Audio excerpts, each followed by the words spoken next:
আলাইকুম প্রিয় আপুরা ভাইয়ারা আন্টিরা, আপনারা সবাই কেমন আছেন? আশা করছি অনেক ভালো। আলহামদুলিল্লাহ, আপনাদের দোয়া, আল্লাহর অশেষ রহমতে আমিও ভালো আছি আলহামদুলিল্লাহ। আজকে ম্যাডামের মা মারা গেল। আজকে 9 দিন গেছে। শুক্রবারে মারা গেছে। গেছে শুক্রবারের আগে শুক্রবারে। আজকে 9 দিন 10 দিন এরকম।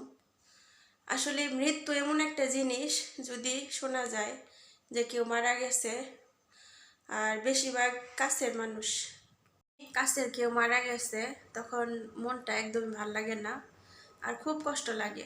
ঠিক আছে, খুব কষ্ট লাগে যে কাউরে বিদেশের বাড়িতে থাকি, কাউরে দেখতে পারতেছি না, শেষ দেখাটা খুব কষ্ট লাগে কাছের মানুষগুলা। সুবহানাল্লাহ। তো কে মারা গেছে? আজকে আমার খালু মারা গেল। খালু মারা গেছে। আমি আজকে নামাজ পড়বো, কিছুক্ষণ আগে আমি কাজ করতেছিলাম। এর মধ্যে আমার খালা ফোন দিছে। ফোন দিয়ে কইতাছে যে এই মাগো, যদি শেষ দেখা তোমার খালুরে দেখতে চাও। আর আমার যেই খালার হাজব্যান্ড মারা গেছে সে না, আমার অন্য খালা। আমার মা খালারা হচ্ছে 6 বোন, এক ভাই। আলহামদুলিল্লাহ, আমার মামাটাও মারা গেছে। আমি দেশে ছুটিতে গেছিলাম, তখন আমার মামাটা মারা গেছে। শেষ দেখা দেখতে পারছি, তার সাথে মানে থাকতে পারছি, তার নিজের চোখ দিয়ে দেখতে পারছি। এটা একটা বড় একটা শান্তি। আর যদি আত্মীয় স্বজন মারা যায়, যদি চোখে না দেখা যায় সামনে, অনেক কষ্ট লাগে। তো যেটা বলার সেটা হচ্ছে, আমি কিছুক্ষণ আগে, খালুর মৃত্যুর কিছুক্ষণ আগে খালা ফোন দিছিল।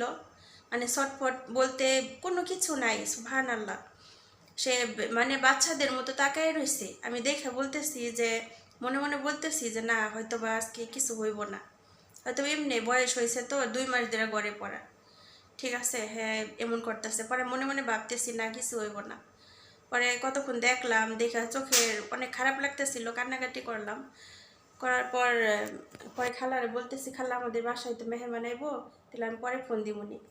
বললাম একটু বাইরে ঝাড়ু দিয়ে আসছি, দিয়ে আইসা অজু করছি, নামাজে দাঁড়ামু, মানে যাই নামাজ বিছাইছি, ওই টাইমে আমার খালাতো ভাই মেসেজ দিছে, আপা চলে গেছে, এইমাত্র মারা গেল। বিশ্বাস করেন, আমার এত খারাপ লাগছে। আলহামদুলিল্লাহ, নামাজের টাইমে শুনছি, আল্লাহর কাছে দোয়া করলাম আল্লাহ যেন তার জান্নাতবাসী করে। তো পরে দেখলাম বাচ্চাদের মতো, সুবহানাল্লাহ, সে যে মারা গেছে বাচ্চাদের মতো এদিক ওদিক তাকায় রয়েছে। এই অবস্থায় ওনার জীবনটা চলে গেছে। অনেক সুন্দর একটা সময়। আমার ম্যাডাম বলতেছে, শুই না, আলহামদুলিল্লাহ, সবার ভাগ্যে এটা জোটে না। তোমার খালু অনেক ভালো মানুষ ছিল, অবশ্যই ভালো ছিল। সে কখনো কারোর সাথে পায়ে পড়া ঝগড়া করে নাই। নিজের অন্যের অন্যায় দেখলেও সে ওইখান থেকে সরে আসা পড়ছে, নিজে ঝামেলা করে নাই। মানে আসতে না, কিছু কিছু মানুষ পায়ে পড়ে ঝগড়া করতে চায়, তারপরে ইচ্ছাকৃতভাবে আরেকজনের পিছনে লাগতেছে, সেই রকম ছিল না। সুবহানাল্লাহ। তো সবাই দোয়া করবেন। একটার পর একটাই মৃত্যুর সংবাদ শুনতেছি বিদেশে থেকে, জানি না আর কি শুনতে হইব। আল্লাহ যেন আর কাউরে নেওয়ার আগে যেন আল্লাহ পাক আমার দেশে নেয় ইনশাআল্লাহ। বোনেরা আপুরা, কি বলবো, আমি যাওয়ার জন্য অনেক ছটফট করতেছি, কিন্তু আমার রিজিকই শেষ হইতেছে না বাইরের। বিশ্বাস করেন, আমি যাওয়ার জন্য অনেক ছটফট করতেছি। আসলে যার যে কয়দিন রিজিক আছে দুনিয়াতে, সে ঠিক ততদিনই থাকবে দুনিয়ায়। আর বাহিরে যার যে কয়দিন রিজিক আছে, সে ততদিন বাহিরের দানা খাবেই। রিজিকের মালিক নাকি আল্লাহ পাক রাব্বুল আলামিন, সুবহানাল্লাহ। তো আপুরা, অনেক কাজ করতেছি, সাথেই থাকুন বাসা। আর এদিকে চলে আসলাম, কিছু মটরশুঁটি আসছিল, এগুলা একটু কাটাকাটি করব। আজকে অনেক দিন হয়ে গেছে মটরশুঁটি নিয়ে আসছে, কিন্তু কাটা হয় নাই, ফ্রিজে ছিল। মাশাআল্লাহ, তাবারাকাল্লাহ। শীতের দিনে আসলে সব জিনিস না অনেক একটা শান্তি।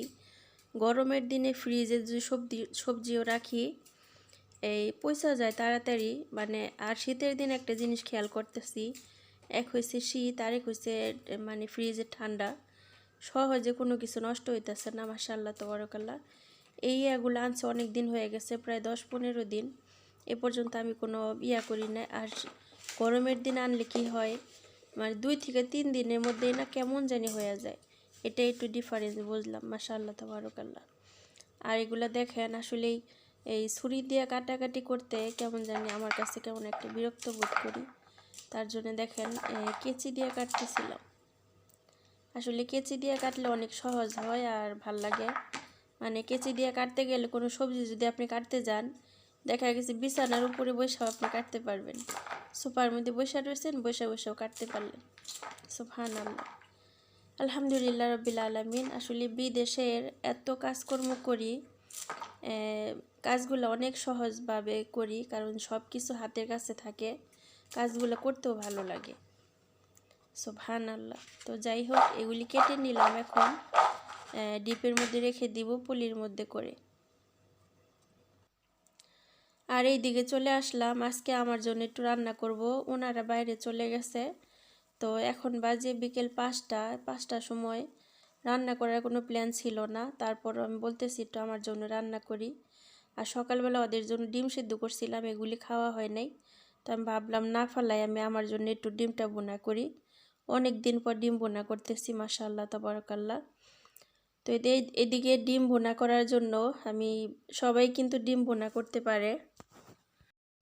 তো আমার লাইফে আমি এই প্রথম ডিম ভুনা খাইছিলাম, এত মজাদার হয়েছিল, সেইটা এখনও ভুলতে পারি না। তো আমাদের ঘরের পাশে একটা ভাড়াটিয়া ছিল, সে ভাড়াটিয়া ছিল বরিশালের। আর সে অনেক ভালো একটা ফ্যামিলির মেয়ে ছিল, অনেক স্মার্ট একটা মেয়ে ছিল। তো ওনার হাতে রান্না এত মজা হইতো, বেশিরভাগ ডিম ভুনাটা করলে আমি খাইতাম। তো একদিন আমি ওনার কাছে দেখলাম যে উনি কিভাবে ডিম বোনা করে। বিশ্বাস করেন, হালকা হালকা সব ধরনের মশলা দিয়ে তারপর ঝাল ঝাল করে এত মজা করে ডিম বোনা করছিল, আজও আমি বলতে পারি না। তো চেষ্টা করি, তো একদিন এত রান্নার মাঝখানে একদিন আমার ওনার মতো হয়ে গেছিল।